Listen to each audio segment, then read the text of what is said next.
Trump మళ్ళీ యుఎస్ఐడ్ అన్నిటికీ ఆపేసిన అని చెప్పేసి పాకిస్తాన్కి మాత్రం మళ్ళీ సాయం చేసి ఇప్పుడు ట్రంప్ వ్యవహార శైలి కొంత ఇబ్బందికరమైన వ్యవహార శైలి. ఈ ఇబ్బందికరమైన వ్యవహార శైలిని అర్థం చేసుకోవడానికి కొంత సమయం పడుతుంది. భారతదేశానికి ఆయన నిజంగా ఏం చేయదలుచుకున్నాడు, ఏం చేయదలుచుకోలేదు, బ్యాలెన్స్ ఎలా చేయాలనుకుంటున్నాడు, ఏమిటి, ఇక్కడ కేవలం F-16 వరకే అతని సహాయం అందుతోంది. ఈ మిగతా ఏదైతే నాన్ గవర్నమెంటల్ ఆర్గనైజేషన్స్లో ఏవైతే జమాతే ఇస్లామీ, తాలిబాన్లు వీళ్ళందరూ కూడా ఫండ్స్ వెళ్ళేవో అవన్నీ ఆపేశాడు. కేవలం F-16 వరకే వెళ్తోంది. ఆ F-16కి కొన్ని కండిషన్స్ ఉన్నాయి. F-16ని భారత్కి వ్యతిరేకంగా ఉపయోగించకూడదు, కేవలం తాలిబాన్లకు వ్యతిరేకంగా ఉపయోగించాలి. ఆ కండిషన్ల ఆధారంగానే దానికి డబ్బులు వెళ్తాయి. మరి ఆ కండిషన్ల ఆధారంగానే ఆ నిధులు వెళ్ళినప్పుడు దాన్ని ఒకవేళ పాకిస్తాన్ వైలేట్ చేస్తే ఏం జరుగుతుందో మనం చూడాలి. ఇప్పుడు ట్రంప్ లాంటి వాళ్ళు ఒక బిజినెస్ డీల్ చేసినప్పుడు ఆ బిజినెస్ డీల్కి నువ్వు కట్టుబడి ఉండకపోతే ఎలా స్పందిస్తాడో నిన్న జెలెన్స్కీ వ్యవహారం చూసాం. ఈ విషయం పాకిస్తాన్కి బాగా తెలుసు. సో ఈరోజు దాన్ని మనం ఎలా చూడాలి? ట్రంప్ ఆ డబ్బులు ఇచ్చారు, అది వ్యతిరేకంగా వస్తుందా అన్నది రాబోయే రోజుల్లో. నిన్న గత వారం మొట్టమొదటిసారి ట్రంప్ క్యాబినెట్ పూర్తి స్థాయిలో సమావేశమైంది. అంటే ఆయన అధ్యక్ష పదవి చేపట్టిన తర్వాత దగ్గర దగ్గర 1.5 మంత్ క్యాబినెట్ అప్రూవల్స్, మంత్రుల నియామకాలు, ఈ ప్రక్రియ అంతా పూర్తయి కరెక్ట్గా మొట్టమొదటిసారి క్యాబినెట్ సమావేశం జరిగింది. సో ఆ క్యాబినెట్ కూర్చోవాలి, వాళ్ళు పనులు మొదలు పెట్టాలి. ఎలక్షన్ 3 నుంచి బయటకు వచ్చి పరిపాలన మీద దృష్టి సారించాలి. ఇవన్నీ కూడా రాబోయే 2-3 నెలల్లో తేలుతాయి. అందుకనే భారతదేశం కేవలం స్టాక్ టేకింగ్ తీసుకుంది. ఏం చెయ్యాలి అన్నది 2-3 నిర్ణయాలు మినహా మిగతా అన్నీ కూడా. ఇప్పుడు F-35 ఇచ్చేస్తా అన్నాడు. F-35 తెచ్చుకొని నేనేం చేస్తాను దాన్ని? అంతే. సో భారత్ ఈ విషయంలో నిన్నగాక మొన్న మిగ్ ఇంజన్ని, రష్యా ఇంజన్ని తెచ్చుకుందామని నిర్ణయం తీసుకున్నారు. Russia engine, French engine saffron నుంచి. అవి రెండు ఇక్కడ ఇవి అమెరికా ఇంజన్ ఇస్తానంటోంది కానీ ఇవ్వట్లేదు. బీడెన్ ఇవ్వలేదు, ట్రంప్ ఇస్తాడన్న నమ్మకం అసలు లేదు. దాంతో ఒక అడుగు ముందుకేసి సాఫ్రాన్ని రష్యా ఇంజన్కి ఒప్పందాలు కుదుర్చేసుకున్నారు.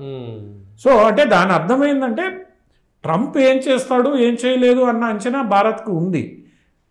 ఇంకా రాబోయే రోజుల్లో దాని మీద కొంత క్లారిటీ వస్తుంది. ఆ క్లారిటీ వచ్చేదాకా కూడా వేచి చూడడమే. అంతేగాని ఆయన ఏదో పాకిస్తాన్కి ఇచ్చేసి పాకిస్తాన్కి ఇవ్వలేదు.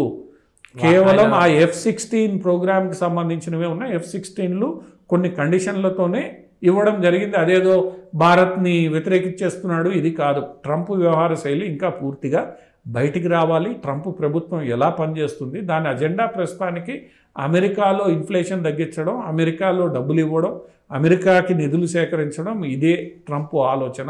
ఈ రాబోయే రోజుల్లో ఎలా ఇంప్లిమెంట్ అవుతుంది ఏంటి అనేది మనం చూడాలి. అంతేగాని ఇదేదో ఆయన భారత్కి వ్యతిరేకంగా చేసేసాడు అన్నది మాత్రం. ఎందుకంటే విదేశాంగ శాఖ మంత్రి అక్కడ నేషనల్ సెక్యూరిటీ అడ్వైజరు, అక్కడ ఉపాధ్యక్షుడు, అక్కడ ఇంటెలిజెన్స్ అధినేతలు వీళ్ళందరూ భారత్కి అనుకూలురు.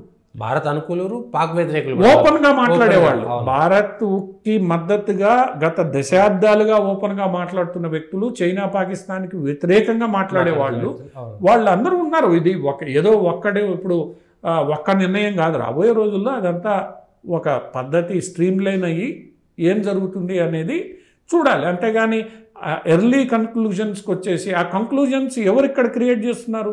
ఇప్పుడు ట్రంప్ మనుషుల్ని డిపోర్ట్ చేశాడు. డిపోర్ట్ చేయగానే మోడీ మిత్రుడు కదా, చైన్లు ఎందుకు వేశాడు అని ఇక్కడ మాట్లాడడం. రెండోది ఇప్పుడు పాకిస్తాన్కి ఇచ్చేసాడు, నువ్వేం సాధించావు అని రెండోది. ఇది ఇక్కడ ఎవరైతే బీజేపీ వ్యతిరేకులు ఉన్నారో వాళ్ళు కావాలని ఈ ప్రచారాన్ని చేయడం, ఇది గ్లోబల్ స్థాయిలో జరుగుతున్న ప్రచారంలో భాగంగా ఇక్కడ జరుగుతోంది కాబట్టి దాని మీద జాగ్రత్తగా ఉండాలి. ఆ ప్రచారాన్ని మనం ఇప్పుడే నమ్మడానికి లేదు. దీని పరిణామాలు ఎలా ఉంటున్నాయి, రాబోయే రోజుల్లో ఎలా ఈ వ్యవహారాలు ముందుకు సాగుతాయి అన్నది జాతీయవాదులు కూడా జాగ్రత్తగా ఉండాలి. లేదంటే జాతీయవాదులు కూడా పాకిస్తాన్కి ఇచ్చాడయ్యా, దేనికి ఇచ్చాడు, దానికి ఇచ్చాడు, పాకిస్తాన్ పేరు ఎత్తంగానే వీళ్ళు ఆవేశపడిపోతే నువ్వు వాళ్ళ ఎవరి సెక్యులర్ సోకాల్డ్ ఈ డీప్ స్టేట్ ట్రాప్లో నువ్వు కూడా పడిపోతావు. ఈ డీప్ స్టేట్ ట్రాప్లో పడాల్సిన అవసరం లేదు. మనకి సమయం ఉంది. ఆ సమయాన్ని వేచి చూడాలి, తగిన సమయంలో మనం నిర్ణయం తీసుకోవాలి తప్ప ఇదేదో వ్యతిరేకమని ఇంకోటి అని అనడానికి ప్రస్తుతానికి లేదు. రాబోయే రోజుల్లో పరిణామాలను బట్టి చూసుకోవాలి. ఈ మొత్తం ట్రంప్ గత 1.5 నెలగా చేస్తున్న పనులు ఏవైతే ఉన్నాయో, జరుగుతున్న పరిణామాలు ఒకటేంటంటే భవిష్యత్తులో ఈ సోకాల్డ్ దుష్ప్రచారానికి అవకాశం ఉండదు, 2 నాల్కల ధోరణికి అవకాశం ఉండదు. అగ్రరాజ్యం యూరోప్ చెప్పినట్లు ప్రపంచం వ్యవహరించదు, అమెరికానే వ్యవహరించదు. సో ఈ మార్పులు రాబోయే రోజుల్లో మనకి ఇక్కడ స్పష్టంగా కనిపిస్తున్నాయి. అవి ఎలా స్టెబిలైజ్ అవుతాయి అన్నది రాబోయే సంవత్సరంలో ప్రపంచం తెలుసుకుంటుంది. ఎందుకంటే జర్మనీ తెలుసుకుంటోంది, ఫ్రాన్స్ తెలుసుకుంటోంది, ఇక మిగిలిన ఒకే ఒక దేశం బ్రిటన్. బ్రిటన్లోనే ఇప్పుడు అత్యంత ఉదారవాద ప్రభుత్వం ఉంది, లేబర్ పార్టీ. సో బ్రిటన్కు కూడా నెమ్మదిగా అర్థమవుతుంది. ఎందుకంటే నిన్న ఆయన వ్యవహార శైలి బోరిస్ జాన్సనే విమర్శించాడు. అవును, బ్రిటన్ కీవ్ స్టార్మర్ అక్కడికి వెళ్ళి అడుగులు మడుగులు ఎత్తినట్లు స్టేట్స్మెన్గా వ్యవహరించలేదు. ఇవన్నీ కూడా బ్రిటన్ పత్రికలే రాయడం మొదలుపెట్టాయి. సో తప్పదు, నువ్వు అక్కడికి వెళ్ళి నేను అంటే ఆడు నిన్న జెలెన్స్కీకి జరిగినట్టు జరుగుండేది.